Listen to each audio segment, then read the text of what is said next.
Okay, so all my bread is broken up and it's mixed with all those great veggies. And now it's time to add all the moisteners. So we have some water here. I'm going to just put about a half a cup in there for right now. I just want to see how we are. And then I've got some egg beaters.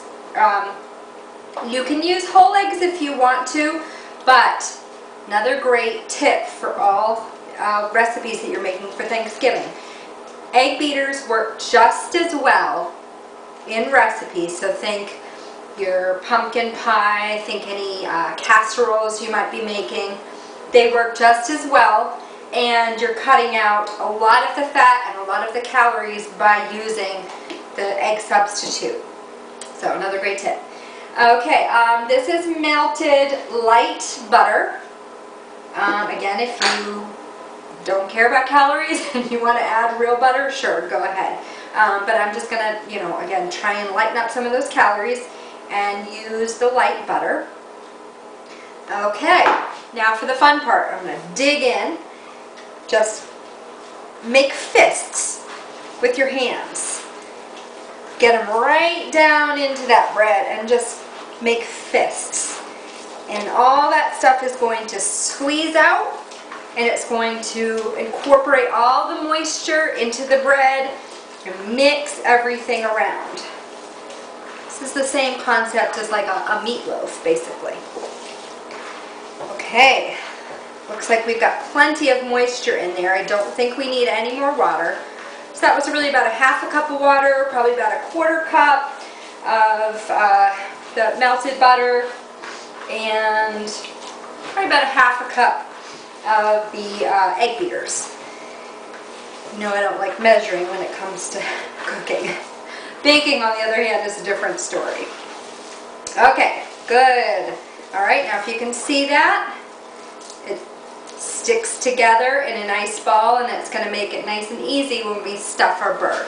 So as you can probably see, I cleaned up everything that I'm not using, and that is another great tip. And one reason why people don't like to make a huge dinner is because they wind up with this enormous mess at the end. But if you take that time in between your tasks to just put your ingredients away, clean up a couple of dishes, and you're doing it as you go along, you're not going to wind up with a sink full of dishes and a counter full of ingredients. So my Aunt Beanie taught me that, and it has been an invaluable lesson. Okay, so now we have incorporated the moisture into our stuffing, and now we have to season it. So favorite ingredient, salt. I'm going to use a little bit of regular salt and a little bit of sea salt. Okay, I've heard complaints about my sodium level, so I'm trying to use a little bit more sea salt, but this is really expensive. So I'm just going to use about half and half. Ooh, that's too much. Alright, get that into there. Get out Goliath, or if you have a smaller version of Goliath, but make sure that you use fresh pepper. If you don't have a pepper grinder, just go out to the store and they sell like disposable ones. It's like a single use. I think that's kind of a waste. But, you can get one for 10 bucks. Probably even less, and you might be able to find one at a dollar store. Okay, and you're going to use it over and over and over again. And it's going to make your food so much more flavorful. Okay, hopefully that's enough. Getting my workout for the day.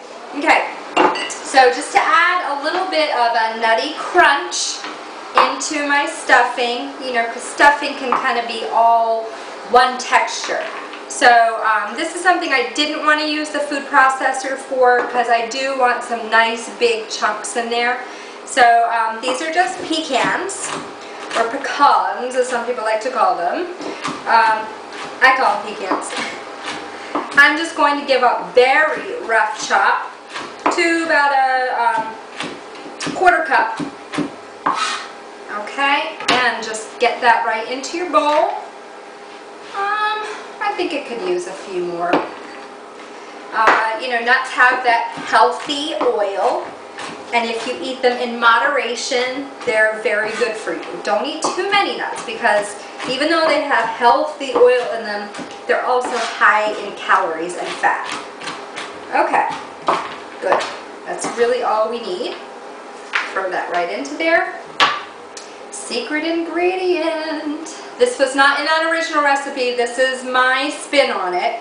Okay, so this is fresh sage. In my last video, I know it's been about a month, but in my last video, I showed you about sage, and I promised you that there would be a video on Thanksgiving, and here we are. I am true to my word. Okay, so I have showed you this before. You want to roll your herbs up into what they, like a little cigar, and then make the chiffonade, okay? So just take your knife and rock it through, guiding it with that knuckle, okay? And if you haven't understood this concept, go back and watch my video on making the egg beater scramble. This is when I show you how to do a chiffonade with basil, okay? So, if you don't have fresh sage in your garden, go to the store. They have all kinds of fresh herbs now. You know, I was thinking how even 10 years ago, I didn't really know about fresh basil, you know, the difference in the taste of fresh oil as opposed to, or excuse me, fresh basil as opposed to dried basil. And, you know, now you can find it in every grocery store. So they have that little herb section in the produce aisle. You can find all of these herbs. So we already have the parsley in. We added at the beginning. Now we've got our fresh sage, and I'm going to add just a little bit of rosemary, not too much. So you can't really roll the rosemary, but just kind of squinch it up into a little ball. Do that same thing. Try and get nice little bits. And then you can hold the tip of your knife down on the cutting board and just go through the rest of it, and that makes it really quick. Okay? Again, I showed you in my last video all those herbs. Think about that song, parsley, sage, rosemary, and thyme, all going in there. And I got a little bit of thyme here. Thyme's the easy one because all you have to do is just pull it off of that stalk. Throw it right in there because the leaves are so tiny, it's fine to do that. Okay. The smells incredible. Get back in there. Use those hands. You know, I haven't given my mom enough credit for, you know, showing me how to cook, but you know what? She always had us in the kitchen growing up. She was, you know, having us peel apples, mix things, measure things.